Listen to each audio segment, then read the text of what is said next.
Sa likod ng nakangiting mapanlinlang na pagmumukha ni Kim Jong-un, ang kilabot na diktador ng North Korea ay may kakaibang rules na halos sakalin na hanggang lumawit ang dila ng kanilang kababaihan sa sobrang higpit.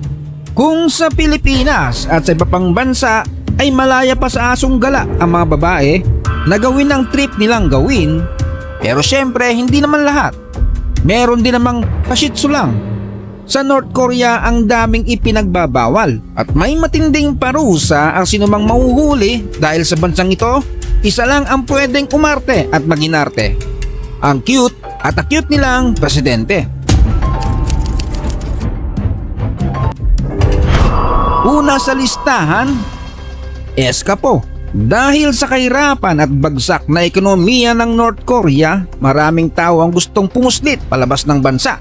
At ang pinakamadaling lugar at paraan ay makarating ng China. Ngunit pagdating ng China ay may harapin silang panibagong problema. Ang mga babaeng takas sa North Korea ay pinupuntiriya ng mga human trafficker na plano silang ibenta sa mga lalaking Chinese na naghahanap ng asawa na gagawin pang katulong. Ang pagsasamantalang tulad nito ay masyadong karaniwan para sa mga babaeng North Korean na nagbabaka sakali sa China. Ang masama pa dito ay wala silang legal standing sa China. Kung magsusumbong at mauhuli sila ng mga otoridad ng China, ay ipatatapon din sila pabalik ng North Korea imbes na tulungan at panagutin ang mga namamantala. Maraming kababaihan sa North Korea ang napariwara rin sa China. Sila ay madalas na ibinebenta bilang asawa o kahit sex slave.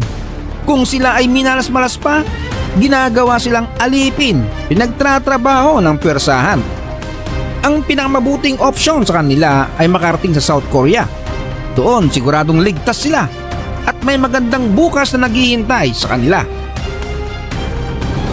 Etong pangalawa, ewan ko kung may gagawa. Isumbong kay Kim Jong-un.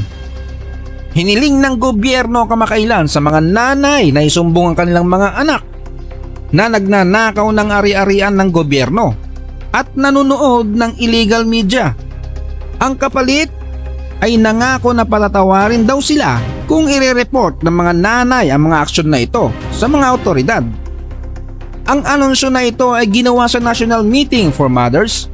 Hiniling sa mga nanay na palakasin ang edukasyon ng pamilya at gawin ang kanilang parte sa pag-alis ng mga anti-sosyalistang elemento, partikular na ang panonood ng mga K-dramas, mga pelikula o kahit na anong palabas, lalo na kung galing sa South Korea. Ang mga pelikula o palabas sa South Korea ay isang krimen at dapat kusang loob na i-report, pati na pagnanakaw sa gobyerno.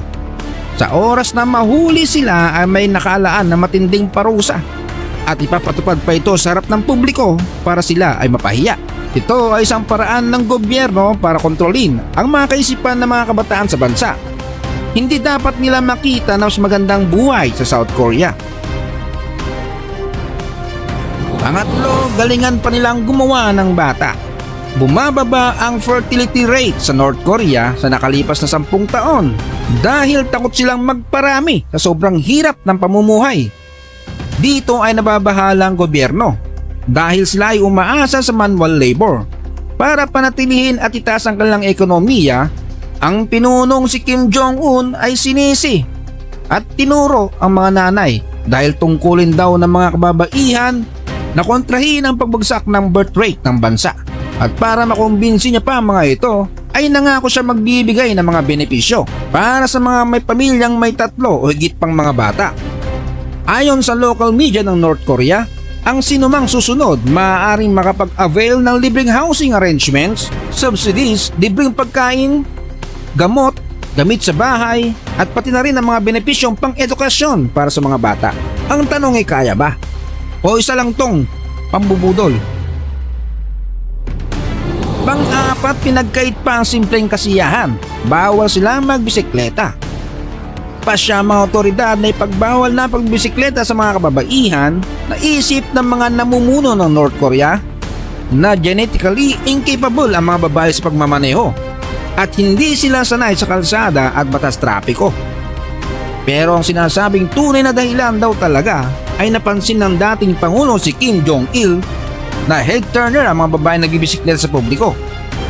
Lalo na sa mga may kaakit-akit na itsura at pangangatawan. Isa itong tukso sa mga may matang lawin at ito ay nakakasama sa kanilang moralidad. In short, ayaw lang talaga at wala na silang magagawa. Pang-lima, sunog nguso. Ang North Korea ay may mga batas na nagbabawal manigarilyo sa mga pampublikong lugar, ngunit ang mga kababaihan lamang ang pinupuntirya ng mga lokal na otoridad.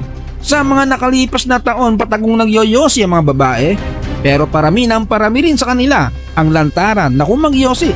Kaya sila ay inakusahan ng pagtataguyod ng kulturang kapitalista na naman.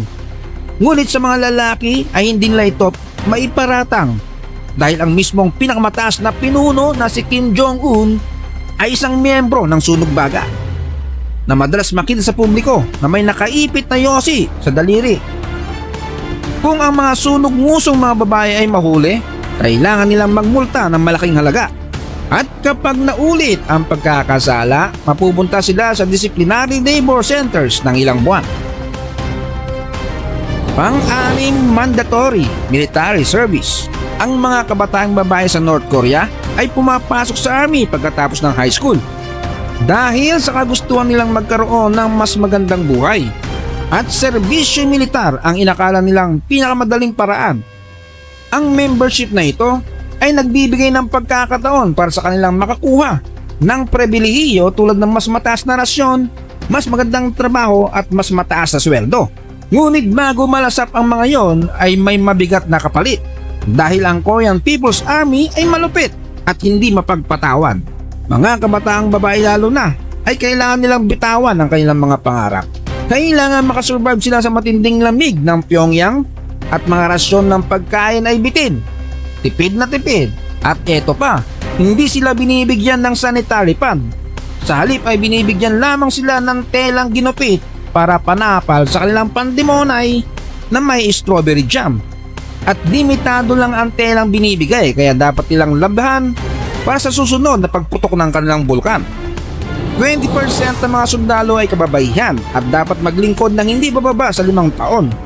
Sa kanilang batas, pinapalabas nilang ito ay kusang loob. Pero ang katotohanan, ang pamahalaan ay kinukulit silang sumali na halos kalad ka rin ng mga ito. Kapag nakapasok na mga babae sa army, ay hindi na pinapayagan silang bisitahin ng kanilang pamilya. Bawal ang anumang uri ng bakasyon hanggang sa matapos nilang 5 taon. Pagkatapos ng lahat, merong mangilan-ngilan na napaboran at natuwa, pero karamihan ay mga bilanggo ng sistema. Madalas pinagsisihan nila ang kanilang desisyon na sumali sa army sa pagkakalang gaganda ang kanilang buhay at ng kanilang pamilya. Ang ending matapos silang pakinabangan ay walay.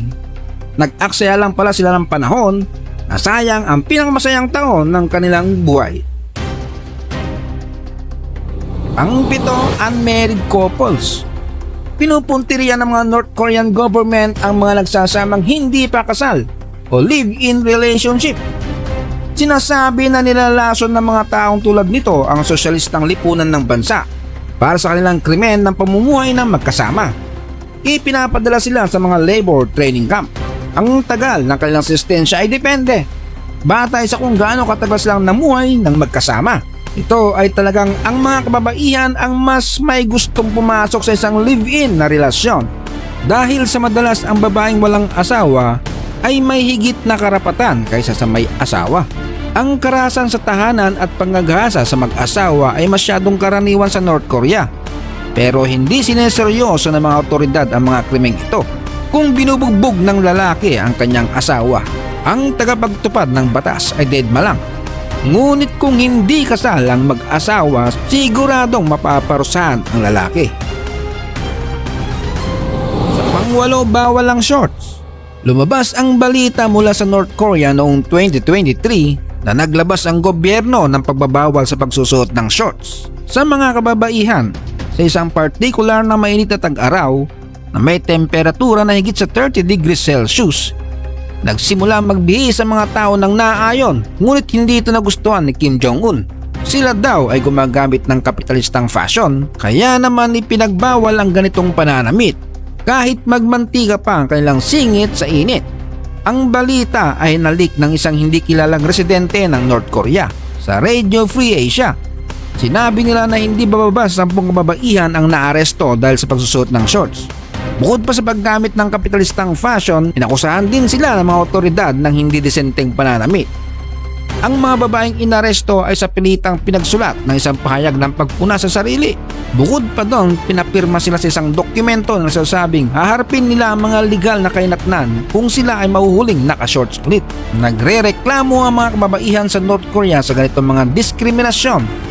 Ngunit wala silang magagawa para ito ay baguhin dahil kahit anong atungan nila sa kanilang pamahalaan, kapag nakita na nila ang mukhang ito na nakatingin sa kanila, malamang sa alamang, ngingiti at papalakpak pa sila. Ibahagi ang iyong mga saloobin sa mga komento kung nagustuhan mo ang ganitong content at huwag kalimutang mag-like at mag-subscribe hanggang sa muli.